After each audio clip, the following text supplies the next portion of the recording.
Good evening. Welcome to Grace United Church of Christ Thursday night Bible study.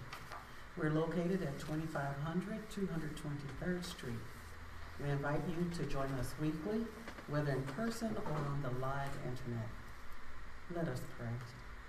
Most gracious God, we thank you for this day. We thank you for our brothers and sisters who are present with us. And Lord, we also thank those that are on their way. Lord, give blessings to those who had it in their hearts to come and could not make it, but they're thinking of us. Lord, let us be faithful in your word. We are to study your word, and we are eager to learn what you have and will for us. Lord, open our hearts and minds, and let us know who you are. These things we ask in Jesus' name. Amen. Amen.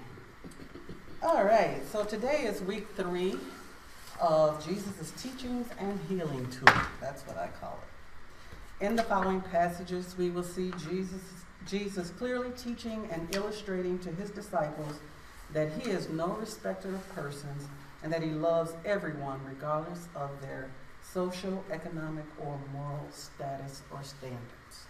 Amen? Amen. Okay, so today's lesson, we're going to be covering Matthew 9, verses 18 through 34. So if I could get someone, and what we're reading from today is I passed out a copy of Matthew's, those verses in the Common English Bible version. So if we can get started, if I could have someone read Matthew 9, 18 through 26. Okay. While Jesus was speaking to them, a ruler came and knelt in front of him, saying, "My daughter has just died, but come and place your hands on her, and she'll live." So Jesus and his disciples got up and went with him. Then a woman had been bleeding for 12 years, came up behind Jesus and touched the hem of his clothes.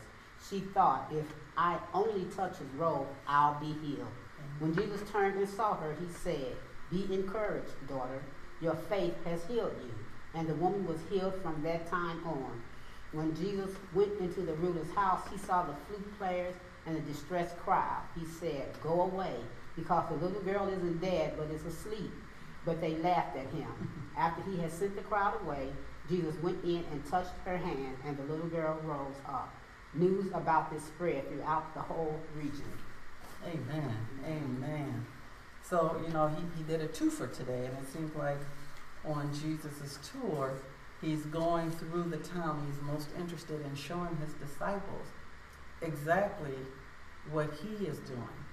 And so my first question is, what are some of the ways that Jesus illustrates his authority to restore? And I gave you some little hinters there if we'd like to discuss those. What are some of the ways that Jesus illustrates his authority to restore in this passage? Or by healing the sick and raising the dead.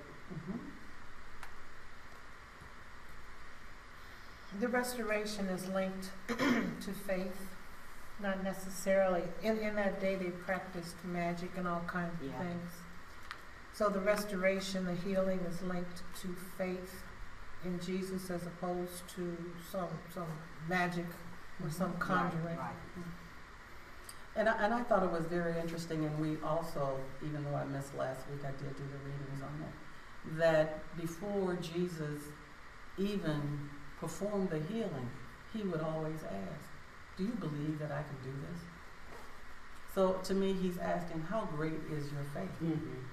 Do you believe that I can actually heal you or transform you or give you another life? And they say, "I do." And in this instance, where I want to go with the lady with the issue first.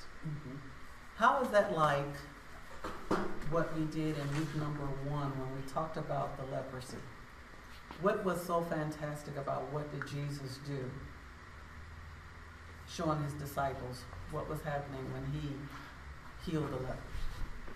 Well, just like we talked about with the lepers, they were unclean. They should not even have been there. The same with the woman with the issue. She was considered unclean. Yes. And so those kind of parallel to each other. And also with the lepers and the woman with the issue, they are outcasts from society because of their illness. With the lepers, they had to, when they walked down the street, they had to declare unclean, unclean. Right. And I would suppose that this woman with the issue, she probably had to declare the same thing. And because of that, she was banned from the temple. She couldn't even go to worship because she was unclean, because if someone touched her, then they'd become contaminated. Well, that makes it even more remarkable because she had been suffering this for 12 years. Yes. And even though she wasn't in the synagogue for 12 years, she maintained her faith in Jesus. In the story with the leprosy, Jesus touched the leper. In this story, she touched Him. Jesus' clothes. Not even him, but she touched his clothes. Yes. Now that's deep faith. That's That deep. if I touch your garment, Right. I will be healed. And it's also interesting too, if you read in other synoptics, you know, he was in a crowd, a throng of people. People were pressing upon him, trying to get to him and touch him. And this woman touched his garment. And it was enough that he said, "Who just touched me?" Right. And it's amazing that you got hundreds of people that are surrounding you and touching you. How could you possibly feel this woman touching the hem of your garment? You know, that says something else, that when that spirit-to-spirit connection is made, something flows from Jesus to those who have faith, and something flows to them. Something flows from and to them. I think it's a spiritual-to-spiritual connection. Jesus sensed, and I think it's in the Lucan account, that out of all this crowd, somebody touched him. And he felt that power go out from him to her. And that the fact that, you know, I think sometimes, how does God distinguish my prayer from your prayer? And we all be praying together, which means that he is so in tune into us as individuals that when you're praying, and we can all be praying at the same time, and he knows the individual needs and wants of the people. And I think God is no respecter of one's vocabulary or their ability to express themselves in prayer. I think that he hears the "now I lay me down to sleep," just as well as he hears the long, heartfelt prayer from an adult. But I think all prayers are heard by God. And I agree with that. I think God hears us whether we have long and eloquent speech, or he hears us when we just say, "Oh God," and there's nothing else that can come out. It's individuals, again. We all praying, we all, you know, at one time, somewhere in this world, people are praying at the same time. Yeah, I saw Greg's stuff. Yeah. Well, you know what? And then just like as we read these verses and these teaching, we should be trying to relate to how does this teaching relate to our everyday living today. And today, you know what, like these folks had no other way, nowhere to turn. Nobody could help them, the doctors, no one. So in our everyday lives, that's what occurred in our everyday lives. You know, a lot of us, we turn to a lot of other things and it never satisfied us. It never was good enough. So then we had to allow Jesus to come in our lives and fill whatever void was necessary. And it says a ruler came. You know what? This ruler was not a king or a emperor. It was just a high dignitary in the area.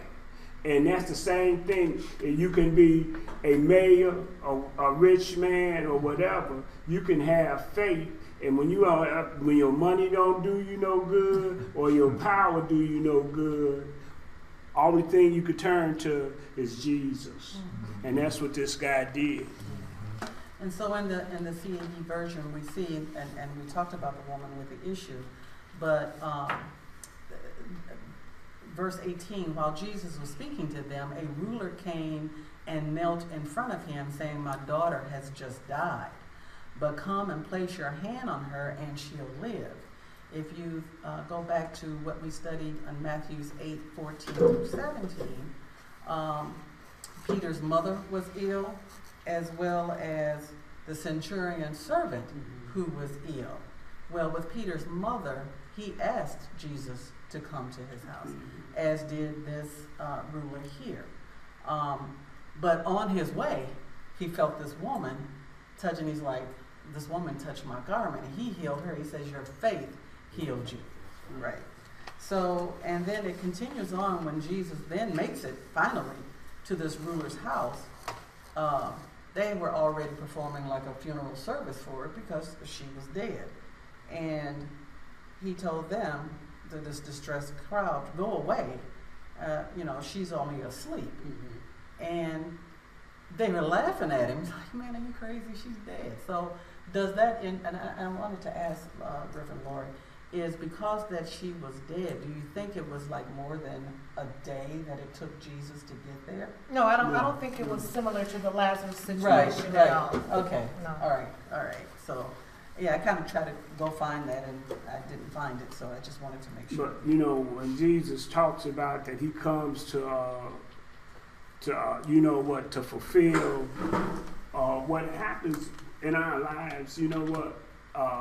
As we take this journey with Christ, along the way we'll have people. They'll be like telling us to compromise our faith. When everything is when your friends is telling you, "Girl, you ain't gonna get that job," and you pray and you've been praying for some kind of employment. When you tell them like, "Girl, you might as well pack your stuff. You finna get set out on the street." You don't need that when you got faith that God is gonna work something out that's gonna lift your situation. And just like Clay Evans said, if he could do it for these people, he could do it for us right now. So we have to maintain our faith and stay away from negative people. You know what? Just like from time to time, I spoke to a young man yesterday, and I explained to him, he was talking about $1 million, and I explained to him, I don't pray for that. I said, God has been real good to me, and I blew it. So now I just ask God to give me what I need.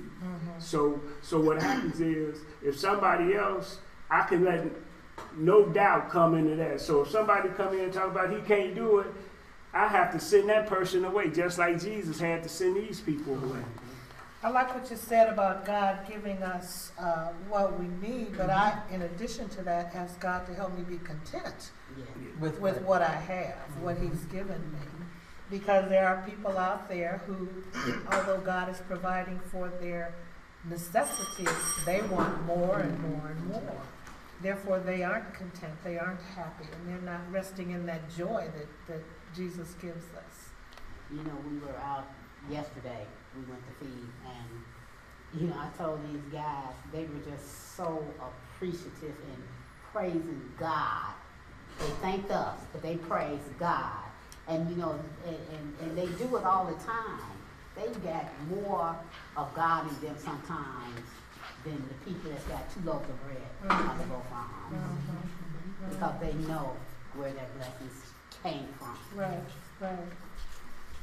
Yeah, so, being satisfied again, we were talking about, God provides what we need, but are we happy with just having what we need?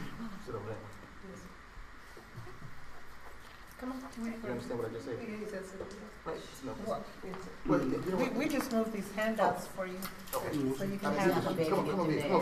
Come on. All right. So it's amazing how God provides, and I wanted to say one other thing. See, and it's and it's by faith that God, just like He brought this girl back to life.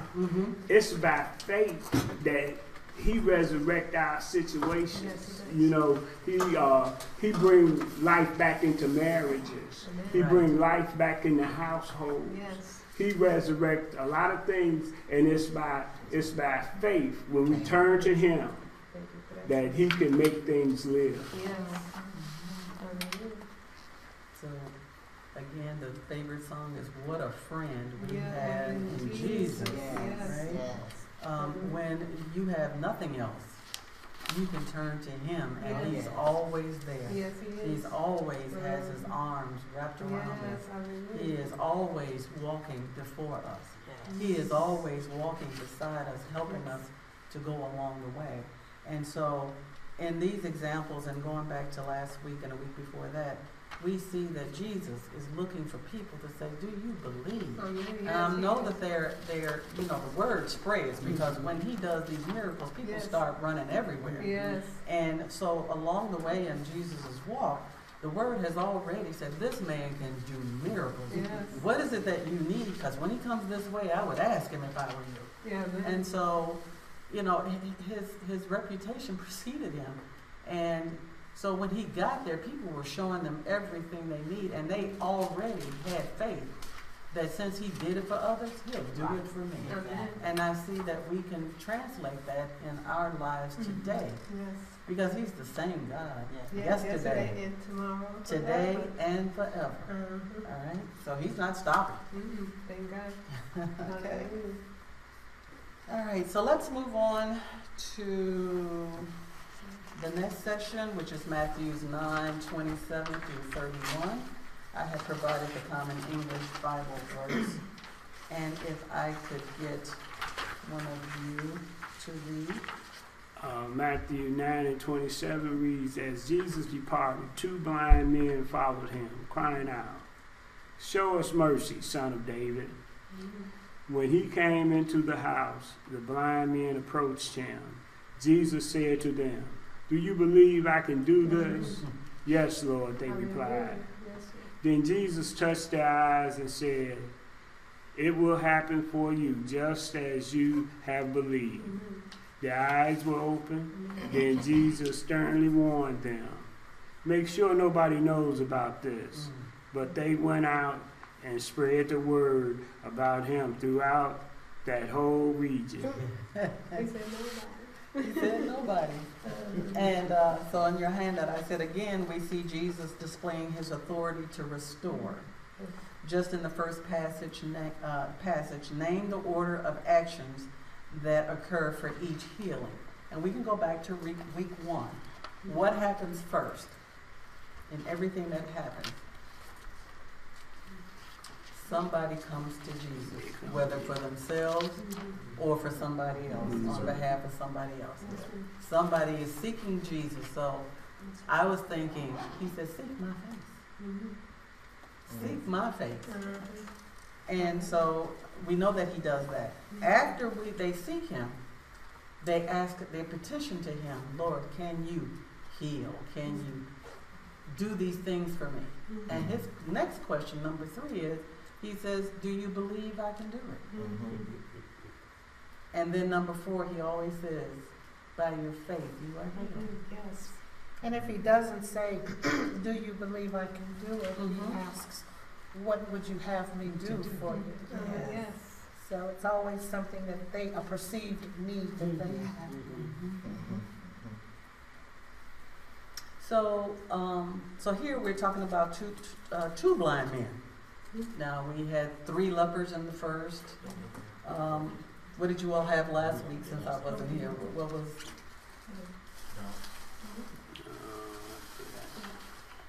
Let's just go back and see.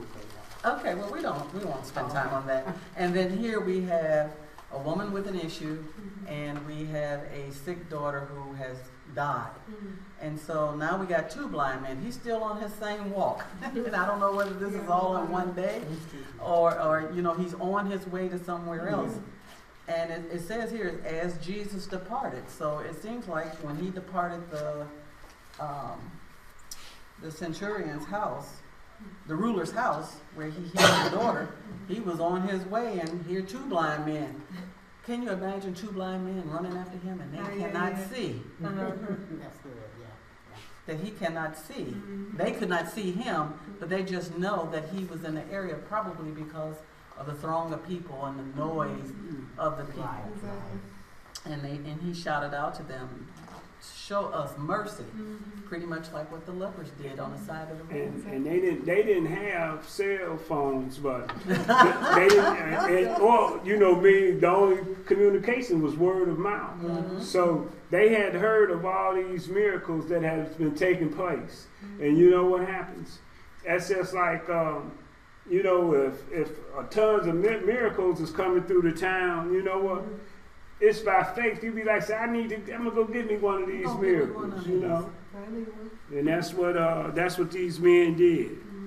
And just as Jesus told these guys not to tell nobody, other people he healed and blessed, he told them not to tell nobody. But when something happens like that to you, you can't keep it to yourself. Exactly. You gotta tell somebody. Exactly. And so. And that's what happens throughout. Even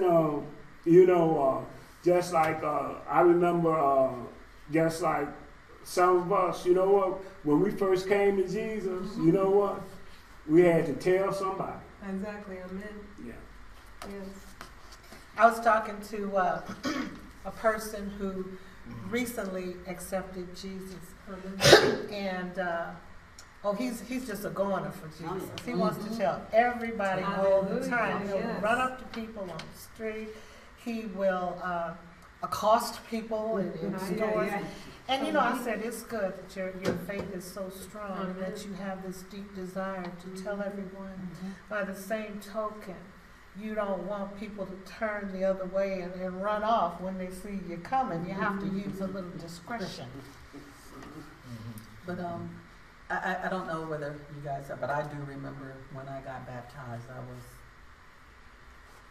11 or 12 years old. And just the part of going down in the water, because our church had a pool. And just to go and just coming up out of the water, it's a brand new feeling. And I think at 11 or 12 years old, I was shouting then. It was just such an emotional thing. So I'm wondering, if you can go back and remember what you felt like when you first accepted, excuse me, that you can keep that excitement going even through life's hard tragedies, disappointments. If you can remember when you first accepted Jesus and keep that excitement going. And so it behooves us as Christians to keep each of us uplifted and also to spread the word to others that it is real. His love for us is real. So I wanted to look at this one line in verse 29. Okay. Then Jesus touched their eyes and said, "It will happen for you just as you have believed." And that brings up another question in my mind: how big is your God? Some people don't think God can do big and miraculous things in their lives, and others believe that God can do everything. And nothing is impossible for God.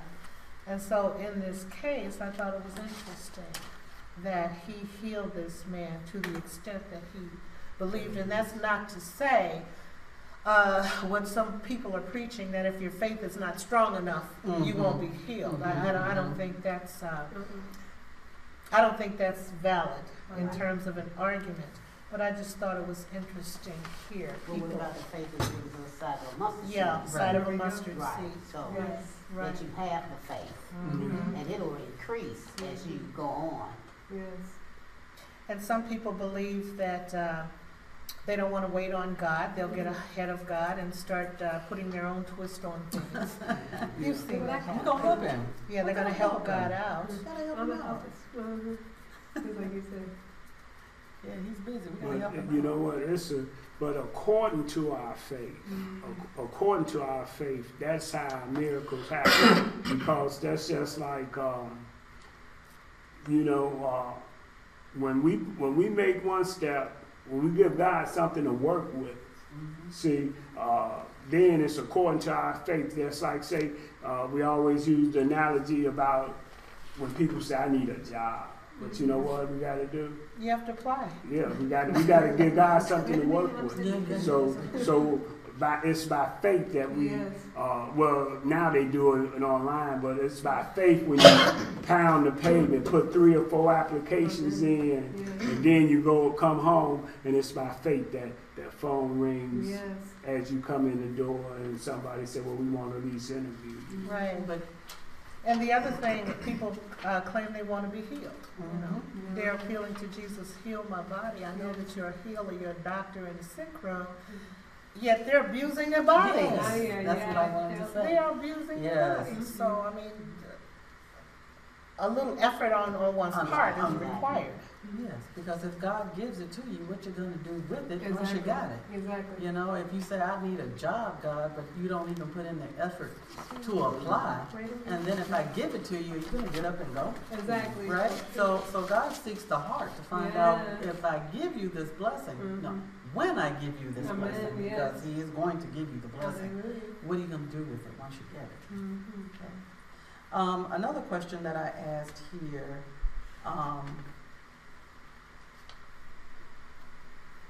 what are the 2 types of blindness that is cured here? In my reading, I found out that there could be 2 things. One could be a physical blindness, and spiritual, and then a spiritual blindness, right? Yeah. So Jesus' authority to give sight. Some with a physical sight can be blind to the truth. Spiritual blinded. Jesus has the authority to seal up their spiritual blindness as a judgment if they persist in refusing to believe.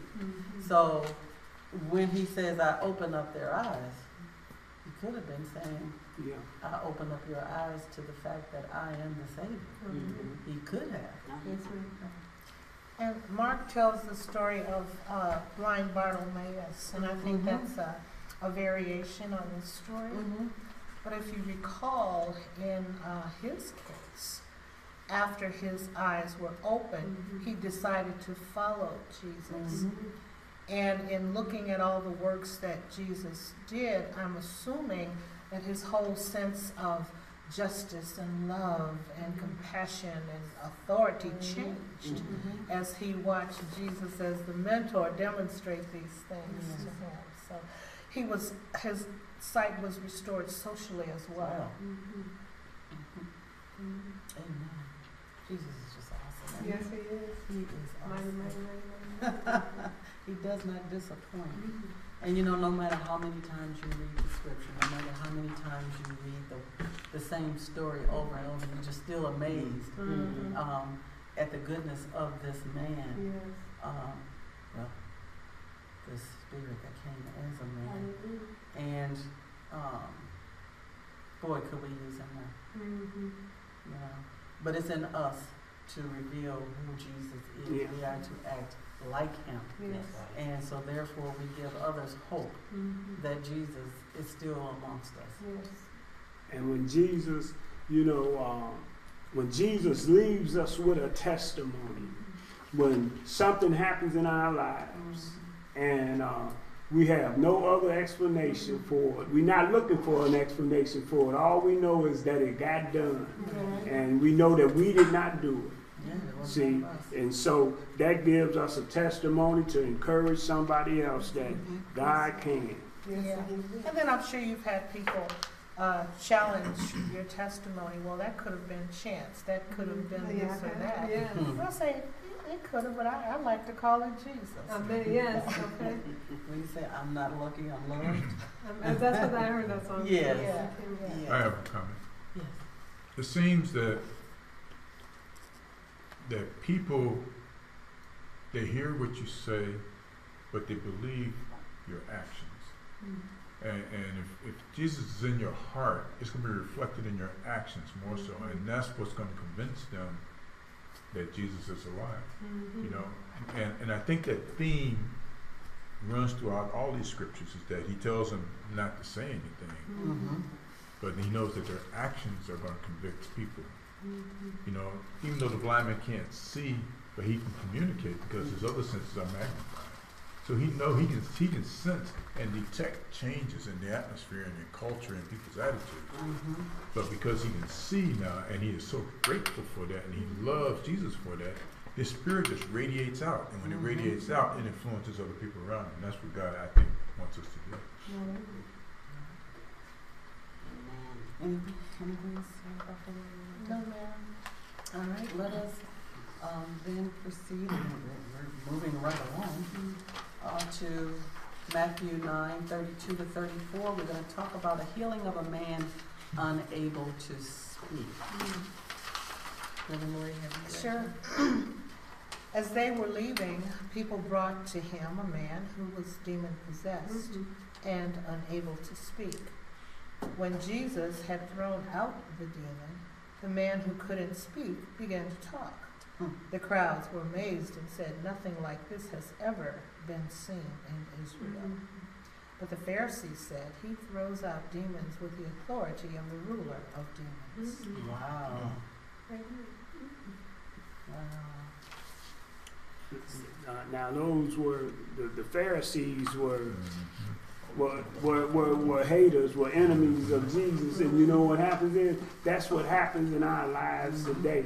We have to stand firm when God does things for us, because you know what, people will try to tear it down. Yes. You know, God can bless you, and it'll be somebody that's got something negative to say about it. So you know, so we have to stand firm with what we believe, because just like that was a great thing. And you know what, when Jesus, just like say Jesus does things for us so other people could see his glory. Yes. You know what happens, just like say when God blesses me and my family sees it, sometimes I don't even have to open my mouth for the testimony to occur, because they know that they know my situation, and they know there are some things I'm just not capable of doing, but God. Amen. So again, we see in this passage that people brought the person there. Okay? So they had heard going out throughout the towns that Jesus was doing these miraculous things, and hey, I got a friend. Let me take my friend over to him, because you know he said he was demon possessed. So I'm thinking with this, and I did not read the other synoptics to see what they said about this, but this man was demon possessed and unable to speak. So did he speak before and something happened and now he cannot speak, or was he born a mute and could never speak? But it seems like it was an urgency coming from his friends that we need to get you over there, because something is going on with this guy. To me, from what I read, that whatever happened to him that was so traumatic, it sealed up his lips. Yeah. And he would not speak. Either he would not speak or he could not speak. And so they sought Jesus to say, he's got the devil. Something's wrong with him. This is our friend. So can you heal him? Yeah, and then you know what? That's and you know what? They probably tried everything else. You know, that's what happens in our lives. We tried everything. You know, it's like when they used to have those. I remember once we had. When our younger ones were sick, and they would tried everything from the cod liver oil to the sweet oil to all that stuff, and you know they was throwing it down, and then they did like they said in the old days. They called for the elders of the church. And when they prayed, and it was hot and sweaty up in there, but when they got finished, everything was all right. Yeah, like grandma going in the closet, right? That song came from in the room. Yeah, she says in the room. So again, ask the question about this muteness. Is it physical or is it spiritual? You know, and in one of the readings that I did go through, it said, well, this man could have been a person that proclaimed God all the time. Mhm. And Satan put something in his heart and sealed his lips so that he could not speak the word. Mm. And so therefore, that's why Jesus acknowledged it as being the demon, Right. Yeah. and that he's exercising it, and now this man began to talk, and I'm sure he started praising God again. Amen. So there are different ways of how to interpret this, Yes, and ma'am. how do we apply it in today's society. Well, look at the context of it Yes. and the timing of things. Mhm. The way I'm reading this, a long time didn't expire between the time Jesus preached the Sermon on the Mhm. Mount Mhm. and Jesus was It's true. on the road Mhm. teaching his disciples how to be disciples. Yes. And so, in terms of your premise that this man may have believed and something occurred that caused him not to believe and for his speech to be taken away, I don't know if there's evidence to support that. Okay. Yeah. I was just thinking. I think sometimes that's why the Bible leaves it there, because it can Yes. cover a multitude of different things that Right. can happen in our Mhm. life that put us in that position. Yes. And so, it, And what we strive to do in this course is to look at the underlying essential truths Yes. and to try to apply those Mhm. to our living for the present day. Yes, ma'am. So, And you know what, just like, and we've been talking about this, the authority that Jesus had, you know what, the demons and evil spirits, like in last week's lesson, everybody recognized Jesus and his authority except man. The demons recognized in last week's lesson that when he cast the demons out, and the demons said, "Well," before he came in, and said, "What you got to do with us?" You know, and then even the wind obeyed him. Everybody obeys God except man.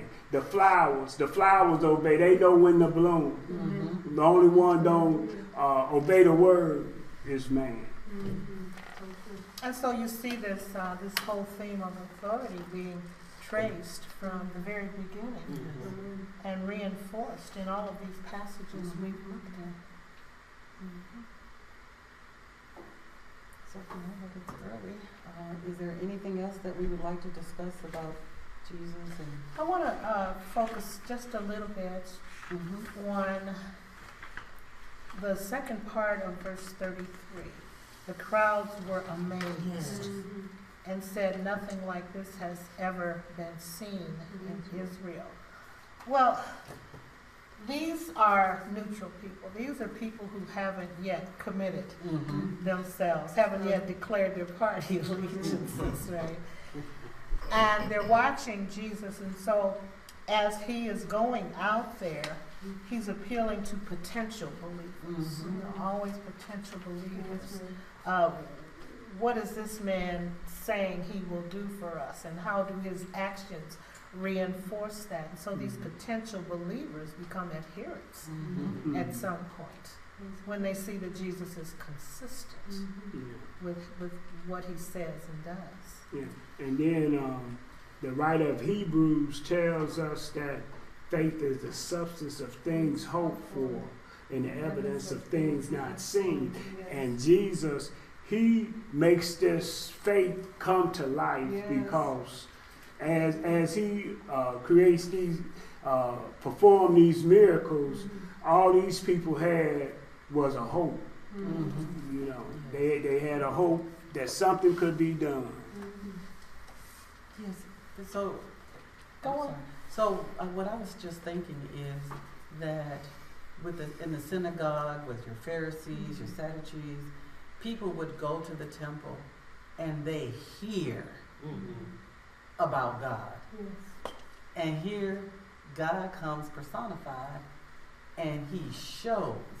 So Jesus is like I said, he's on a road tour, you know, and he's showing you the goodness of God. You're not hearing it, you're seeing it. And within him, you know, with the power of being able to heal and to give people back their self-respect, it didn't matter whether you had a lot of money, it didn't matter whether you were a ruler, it didn't matter whether you were diseased. He believed in everyone, and he gave them all not only hope, he showed them the reality of loving God.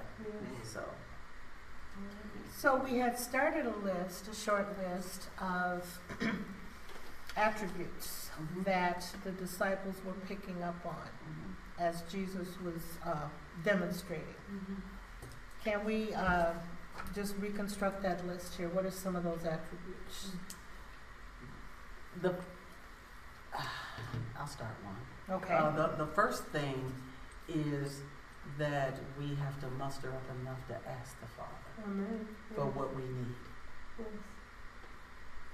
We got, and you know, and then we gotta, you know what, see how these people that we read about today, they didn't have this word that we have. So because we got this word, we have to be obedient. Yes.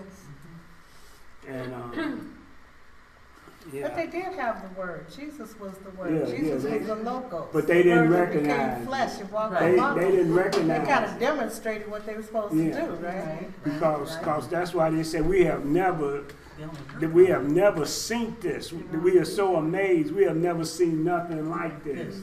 But you know what happens is it's just like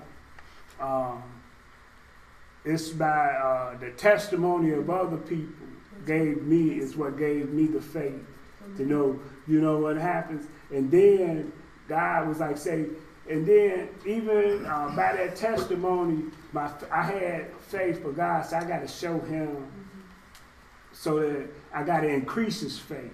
And that's what he did. So he gave me a testimony. So, but these people did not yet, until this day, had a testimony because they were amazed. And I'm certain the next thing you know, everybody knew what occurred to this when Jesus created this miracle. And the crowds got bigger and bigger as they followed him. Yeah. Yes, Jim. What do you think would happen had not Jesus came in and people would have to depend upon going to the temple to find God?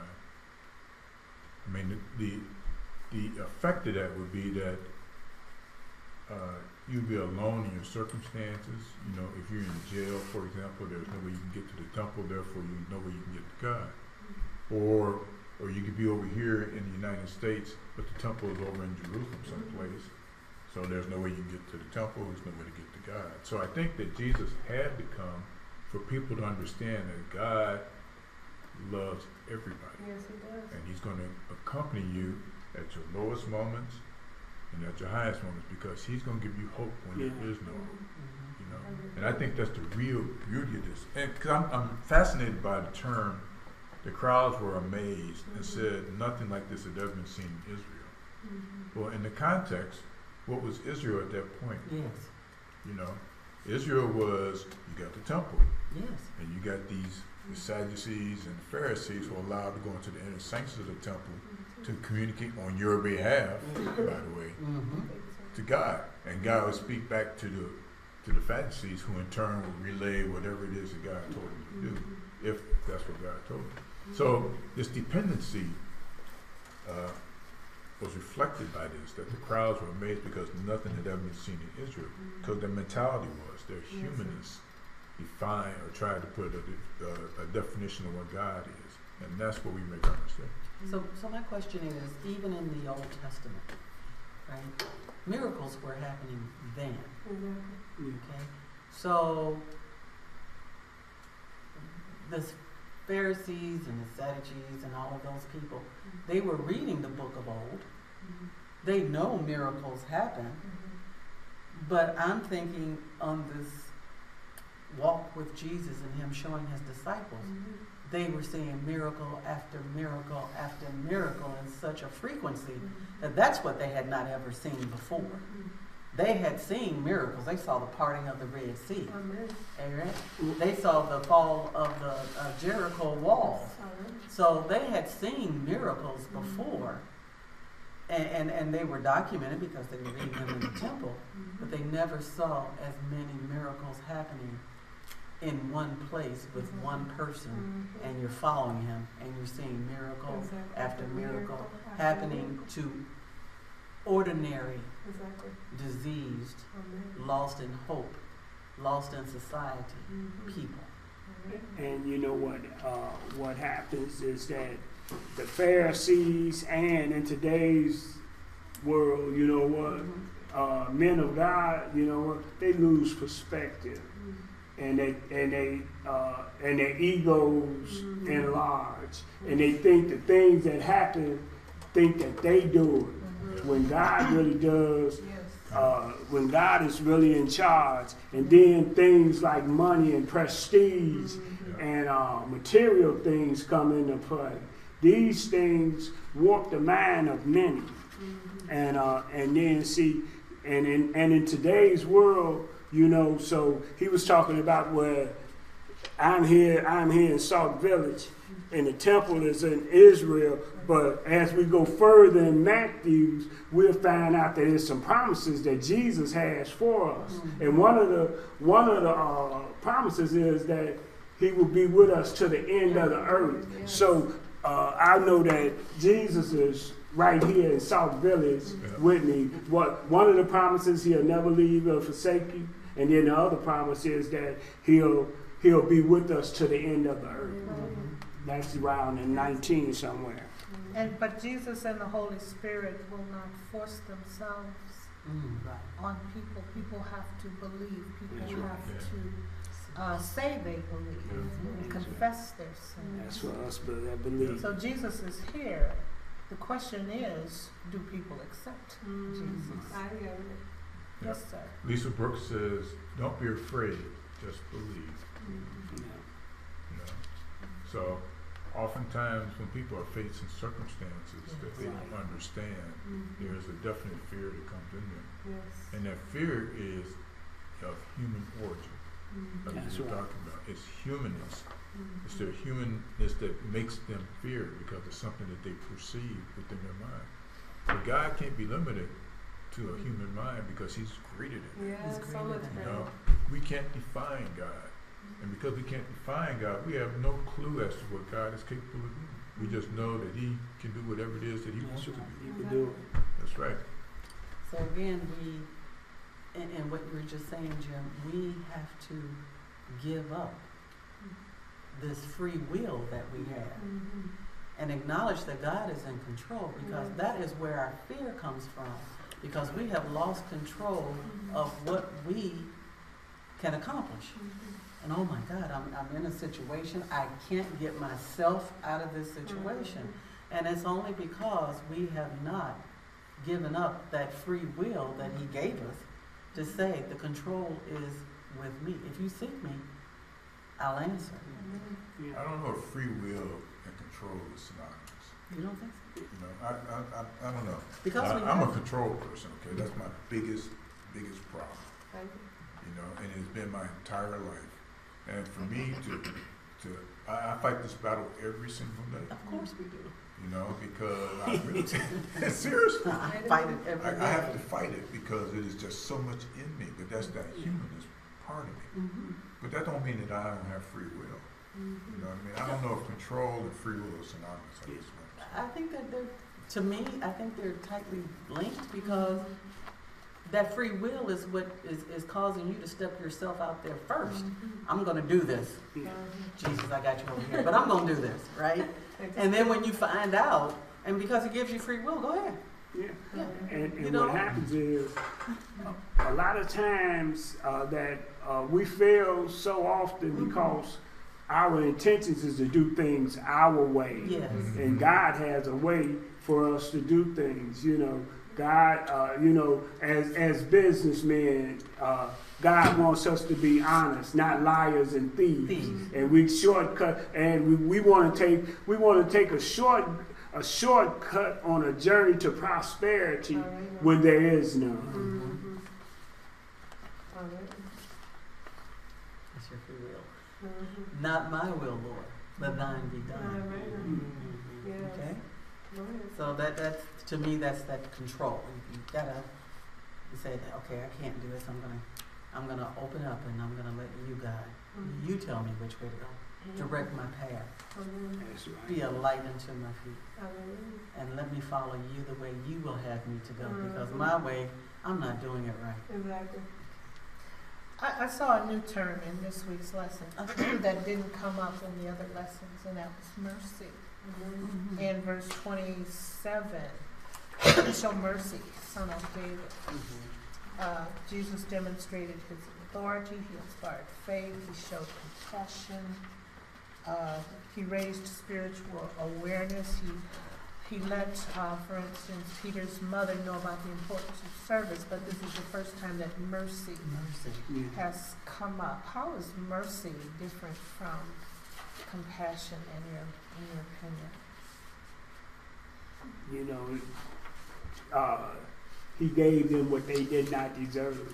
And when they speak of son of David, you know what? These people have, they got the background or somebody informed them of Christ, with this word of mouth, because they would have to know his lineage, because Jesus is way down, when they talk about the lineage in Luke, and he got to go way back for them to know that he is in the lineage of David. So these men, they knew, from word of mouth or through teaching in the synagogue, that as they expected and was looking for the Messiah, they had to have some kind of thought that, hey, this might be who we looking for. You're guilty, you did it, there's nothing you can say that'll change the fact that you're guilty, but I'm not going to give you what you deserve. I'm going to have mercy. That's right, that's right. Because without mercy, if everybody got what they deserve, we all would be dead. A long time ago. Exactly. Okay. So if you look at verse 35, you'll notice that on the calendar, I did not include verse 35 under any particular lesson. So now might be a good time to just read verse 35, and I'm going to read it from the NRSV. Then Jesus went about all the cities and villages, teaching in their synagogues and proclaiming the good news of the kingdom and curing every disease and every sickness. So in the first 9 chapters, Jesus sets the stage. He makes his entrance in that genealogy that Greg talked about, long genealogy at the beginning of Matthew, when Jesus comes on the scene. And after he goes into the wilderness and is tempted by Satan, he's ready to begin doing other things. And so we find him on the mountain. So he comes on the scene. He's on the mountain delivering the precepts that we should live by. And then he's on the road showing his disciples what this job is going to entail, and he's beckoning them to follow him. Follow me. So in the next lesson, the disciples are going to be authorized and sent. They've been given the initiation, and so we're going to see how they're tested starting in the next lesson. So they had their boot camp. Yeah, kind of like They had their The boot next camp. lesson starts with 37. Yes, Okay. actually 36, Greg. 36. Okay.